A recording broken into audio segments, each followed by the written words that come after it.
संपूर्ण जिल्ह्यात नगर परिषद निवडणुकीची रणधुमाळी सुरू झाली असून या अनुषंगाने सर्वच पक्ष जोरदार तयारीला लागले आहेत।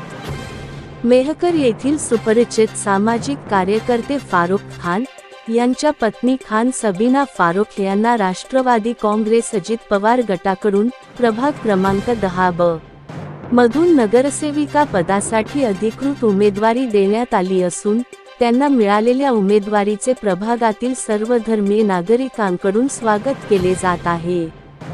प्रभागातील हजारो नागरिक स्वयंस्फूर्तीने त्यांच्या प्रचार सभा व रॅलीमध्ये सामील होत असून त्यांना प्रचंड जनसमर्थन मिळत असल्याने जनतेचा कौल त्यांच्या बाजूने असल्याचे चित्र सध्या पाहावयास मिळत आहे।